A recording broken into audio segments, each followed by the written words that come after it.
sebelum melakukan pemodal tentunya kita harus tahu apa yang kita modalkan. Jadi, kali ini kita akan bersinggungan dengan salah satu lembaga pemerintah, khususnya untuk pengembangan pendidikan melalui program beasiswa, yakni Lembaga Pengelola Dana Pendidikan atau yang dikenal LPDP. Nah, tercatat hingga saat ini LPDP telah banyak mencetuskan mahasiswa-mahasiswa hebat, baik itu dalam negeri maupun di luar negeri, dengan beasiswa yang telah diberikan. Nah, dengan banyaknya mahasiswa tersebut, kami akan berfokus kepada salah seorang mahasiswa yang saat ini tengah ramai dibincangkan, yakni mahasiswa yang mengambil magister di jurusan Sustainable Energy Technology di Delft University of Technology, Belanda. Nah, kami telah mencatat beberapa data biaya yang akan diberikan oleh mahasiswa LPDP kepada orang tersebut. Jadi biaya kuliah itu kira-kira sekitar 513 juta per tahun, biaya hidup 287 juta per tahun, biaya izin tinggal atau visa 5 juta per tahun, biaya permahan di Delft itu kira-kira 5,7 juta, ini wajib dari kampus. Kemudian biaya buku itu sekitar 20 juta, biaya tesis 50 juta, biaya asuransi kesehatan per tahun 29 juta, biaya awal atau kedatangan karena ketika awal pergi ke sana kita pasti butuh beberapa tambahan logistik, maka pemerintah mengalokasikan anggaran untuk awal kedatangan sekitar 51 juta. Kemudian biaya transportasi ke Delft dengan pesawat dan juga kereta yakni 21 juta dan biaya tak terduga adalah 47 juta. Nah, dengan mengasumsikan bahwa seseorang menempuh magister selama 2 tahun, maka total biaya yang diberikan oleh LPDP kepada orang tersebut adalah 1,87 miliar selama 2 tahun. Dengan sumber atau referensi yang kami dapatkan, itu terkait dengan situs resmi dari Kementerian Keuangan dan juga situs dari universitas terkait serta beberapa artikel. Berdasarkan penjelasan yang telah dijelaskan oleh rekan saya sebelumnya, perkenalkan saya Yandi Ardiansyah, mahasiswa Matematika ITB angkatan 2024.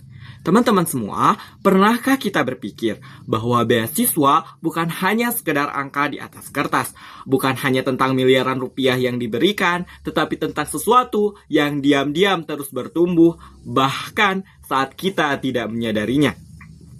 Dalam dunia matematika, ada suatu konsep yang menjelaskan fenomena ini dengan cara yang sangat elegan, yaitu pertumbuhan eksponensial. Semua model persamaan diferensial yang dirumuskan dalam persamaan dA per dt sama dengan RA, yang pada dasarnya mengatakan satu hal yang sederhana. Semakin besar nilainya, maka semakin cepat juga ia bertumbuh. Ini bukan hanya tentang pertumbuhan biasa, tetapi ini adalah pertumbuhan yang akan meledak seiring berjalannya waktu. Solusi dari persamaan diferensial tersebut yaitu AT sama dengan A0 pangkat RT yang memberikan kita suatu perspektif baru bahwa setiap dana yang kita miliki hari ini atau A0 tidak akan tetap diam. Ia akan bergerak, berkembang, dan meningkat nilainya seiring dengan berjalannya waktu yang disimbolkan dengan T dan laju pertumbuhan yaitu R.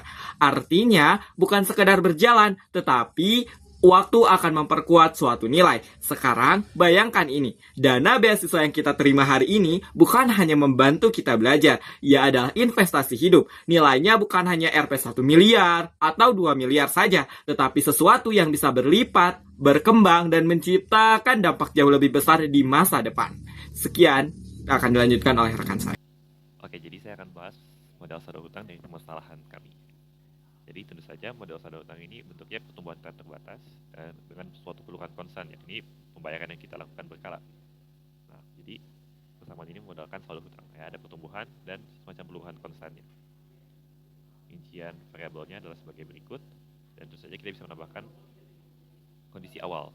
Ya, L0 sama dengan L subscript 0, di mana L subscript 0 ini adalah hutang awal. Nah, ini tentu saja adalah PD linear order 1 dan kita tahu cara menyelesaikannya. Jadi, mari kita coba.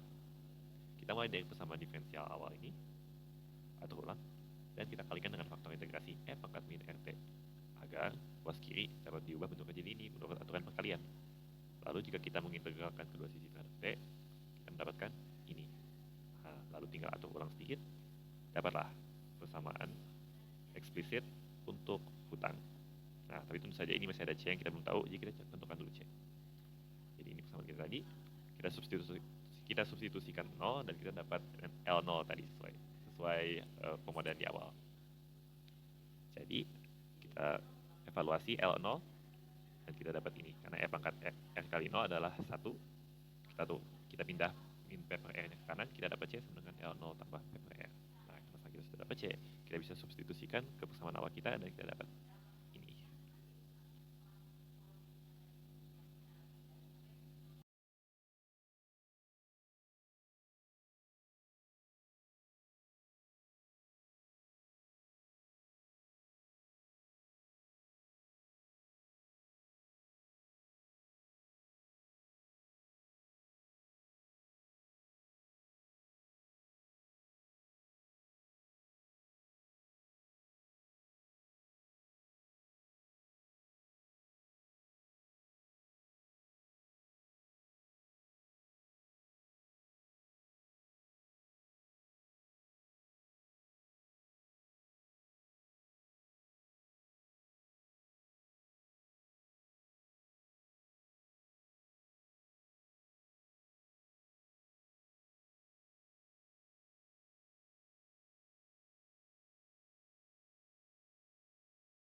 Selanjutnya, kita beralih ke nomor 4, di mana kita akan mencari pemodelan ketika pelunasannya itu lebih awal dibandingkan jatuh temponya.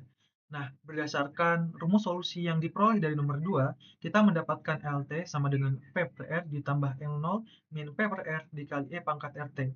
Dan dengan asumsi yang sama dengan nomor 3, kita ketahui bahwa total hutang awalnya 7,7 miliar rupiah, lalu suku bunganya 5%, waktu jatuh temponya 15 tahun, dan cicilan per tahunnya sekitar 729 juta rupiah. Nah, lalu kita mensubstitusikan asumsi-asumsi dari nomor 3 ke persamaan yang nomor 2. Sehingga pada T sama dengan T1 yang kurang dari 15 tahun, kita mendapatkan total sisa hutang pada T1 adalah 14 miliar ditambah 6 miliar dikali E pangkat 0,05 T1. Nah, sekarang di nomor 5 ini kita akan membandingkan bagaimana total pembayaran jika hutang dilunasi lebih awal dari waktu jatuh tempo dan hutang dilunasi di waktu yang normal, yakni pada 15 tahun. Nah, jika peminjamannya dilunasi tepat pada waktunya, yakni 15 tahun, maka misalkan T15 sama dengan P pembayaran per tahunnya kita kali dengan 15, maka itu akan sekitar 10 miliar 945 juta 98 ribu rupiah. Nah, tapi jika pelunasannya kita percepat menjadi T yang mana T1 kurang dari 15 tahun, maka kita dapat memodelkan persamaannya menjadi T1 sama dengan PT1 di mana hutang yang sudah dicicil ditambah dengan LT1 yakni sisa hutang yang harus dilunasi. Maka persamaannya menjadi 729 juta T1 ditambah 14 miliar ditambah 6 miliar E pangkat 0,05 T1. Nah, dengan bantuan Python, kita membandingkan kedua pembayaran tersebut, di mana total awal ini adalah pembayaran apabila pelunasan dilakukan pada T1 dan total normal apabila pembayaran dilakukan pada T yang normal, yakni 15 tahun. Nah, kita lihat di sini bahwa total awal itu selalu lebih kecil daripada total normal, sehingga mengakibatkan selisih di antara total awal dan juga total normal.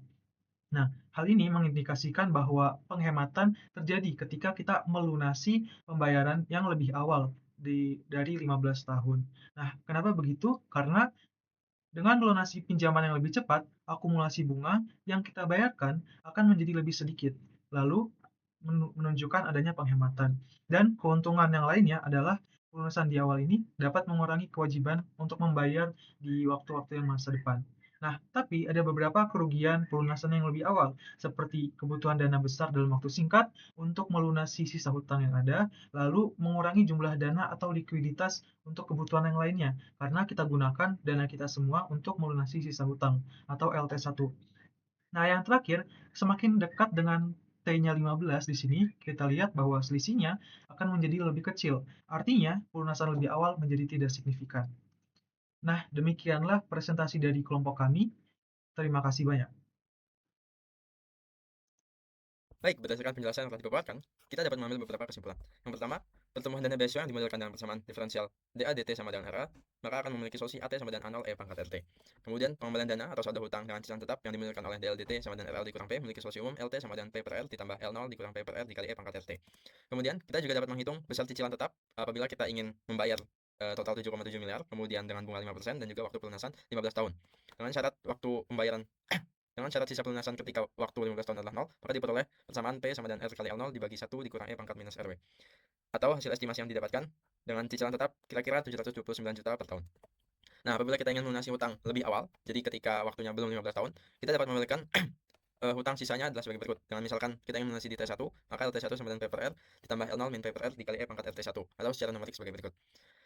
Kemudian, untuk total pembayaran, yakni kita tinggal menjumlahkan sisa hutang ditambah dengan cicilan dikali dengan waktu T1, karena ini menunjukkan bahwa kita masih sisa berapa ditambah dengan berapa yang sudah kita bayar, atau secara numerik didefinisikan sebagai berikut.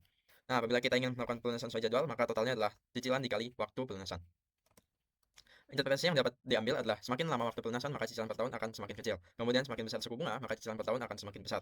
Nah, cicilan terendah didapatkan ketika bunga berjumlah 4% dan waktu pelunasan 20 tahun, cicilan tertinggi ketika bunga 8% dan waktu 10 tahun.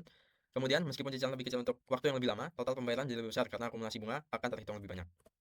Keuntungan dan kerugian pelunasan lebih awal. Yang pertama adalah keuntungannya mengurangi akumulasi bunga. Kemudian yang kedua adalah menghemat total pembayaran, dan yang terakhir mengurangi beban kewajiban di masa depan. Kemudian kerugiannya adalah membutuhkan dana besar dalam waktu singkat atau spontan, kemudian mengurangi kemampuan kita untuk memenuhi kebutuhan lain, dan yang terakhir adalah manfaat penghematan berkurang jika mendekati jatuh tempo, karena bunganya sudah terakumulasi di awal. Nah, secara umum, persamaan diferensial ini efektif untuk memodelkan pertumbuhan dana dan mekanisme pengembalian dana. Dan terdapat korelasi yang jelas antara suku bunga, R, waktu pelunasan, dan juga besar cicilan. Kemudian pelunasan lebih awal mampu mengurangi total pembayaran apabila kondisi keuangan memungkinkan untuk melunasi lebih awal. Kemudian model ini memberikan dasar kuantitatif dalam pengambilan keputusan finansial. Terima kasih, itulah kesimpulan yang dapat kami ambil.